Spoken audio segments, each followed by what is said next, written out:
कर्म और नसीब। ये कहानी है दो भाइयों की, एक बड़ा भाई और एक छोटा भाई। दोनों स्वभाव से बिल्कुल विपरीत थे। बड़ा भाई मानता था लोगों की मदद करनी चाहिए, सेवा भाव रखना चाहिए, सबसे अच्छा पेश आना चाहिए, जब मौका मिले दान देना चाहिए। छोटा भाई मानता था जीवन एक ही बार मिलता है, इसलिए उसे खुलकर जीना चाहिए। जो भी मन में हो वो करना चाहिए, नशा हो, डांस बार जाना हो या और कुछ भी हो, जिससे खुशी मिले वो काम करना चाहिए। दोनों भाई अपनी अपनी मान्यताओं के हिसाब से अपना जीवन व्यतीत कर रहे थे। बड़ा भाई जो भी कमाता उसमें बड़ी मुश्किल से गुजारा कर पाता था, क्योंकि वो जब भी मौका मिलता था दूसरों की मदद करता था। वो सत्संग सुनने जाता, मेडिटेशन करता, वो जितना हो सके उतना सादा जीवन जीने की कोशिश करता। छोटा भाई गलत रास्ते और गलत तरीके से ज्यादा धन कमाता और अपनी हर इच्छा पूरी करता। दारू सिगरेट पीता, नाचने वालियों के पास जाता, जितना संभव हो सके उतना ऐश करता। बड़ा भाई अक्सर अपने भाई को समझाने की कोशिश करता कि वो अपने जीने के तरीका बदल दे। वो जो कुछ कर रहा है वो अच्छे कर्म नहीं है, लेकिन छोटा भाई उसकी एक न सुनता और उल्टा अपने बड़े भाई को ही अपने जीने का तरीका बदलने के लिए कहता। वो दोनों ही एक दूसरे की बात माने बिना अपने अपने तरीके से जिंदगी जीते रहे।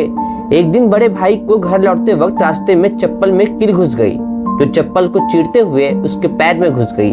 उसे बड़ा दर्द हुआ, इतना ज्यादा था कि वो ठीक से चल भी नहीं पा रहा था, लेकिन फिर भी जैसे तैसे लंगड़ाते दर्द सहन करते अपने घर तक पहुंच गया। घर पहुंचने के बाद उससे बिल्कुल भी खड़ा नहीं हुआ जा रहा था। उसे बहुत प्यास लग रही थी, लेकिन दर्द इतना ज्यादा था कि वो पानी का गिलास तक लेने की हिम्मत नहीं जुटा पा रहा था। इसलिए अब बड़ा भाई छोटे भाई के आने की राह देखने लगा। थोड़ी देर बाद छोटा भाई घर आया। उसके चेहरे पर बड़ी सी मुस्कान थी, वो बहुत ज्यादा खुश लग रहा था। छोटे भाई को देखते ही बड़े भाई ने उसे पानी मांगा। छोटे भाई ने ठंडा पानी बड़े भाई को पिलाया और उसे क्या हुआ है उसके बारे में पूछा। बड़े भाई ने बताया कि उसके पैर में कील घुस गई है।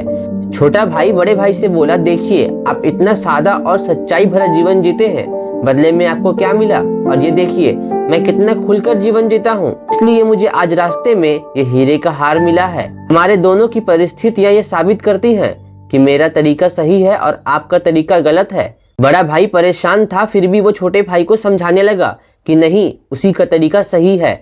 बड़े भाई कह रहा था कि तरीका मेरा ही सही है, लेकिन शायद कुछ गड़बड़ है, इसलिए हम ऐसा करते हैं कि कल हम दोनों ज्योतिष को अपनी अपनी कुंडलियां दिखाएंगे, वही बताएगा कि क्या दिक्कत है। वो जिस ज्योतिष की बात कर रहे थे वो बहुत बड़ा जाना माना ज्योतिष था, उसकी कोई भी भविष्यवाणी गलत नहीं होती थी। छोटा भाई हीरो का हार मिलने की वजह से बहुत खुश था, इसलिए वो बड़े भाई के साथ जाकर कुंडली दिखाने के लिए राजी हो गया। अगले सुबह दोनों भाई अपनी अपनी कुंडली लेकर उस ज्योतिष से मिलने पहुंच गए। बड़े भाई ने अपनी कुंडली ज्योति को दिखाई। उस कुंडली को देखते ज्योतिष ने बोला, बाप रे बाप, किस अभागे की यहाँ कुंडली है, ये तो अब तक मर गया होगा। बड़े भाई कुछ नहीं बोला और फिर छोटे भाई की कुंडली ज्योतिष को पढ़ने के लिए दी गई। उसकी कुंडली देखते ही ज्योतिष खुशी से बोला, ये बहुत अच्छी कुंडली है, इसमें तो राजयोग लिखा है, ये जरूर अब तक की मंत्री बन गया होगा। दोनों कुंडली दिखा देने के बाद दोनों भाई ने ज्योतिष से कहा कि ये दोनों कुंडली उनकी है और आपकी भविष्यवाणी गलत है, क्योंकि ना ही बड़ा भाई अब तक मरा है और ना ही छोटा भाई मंत्री बना है।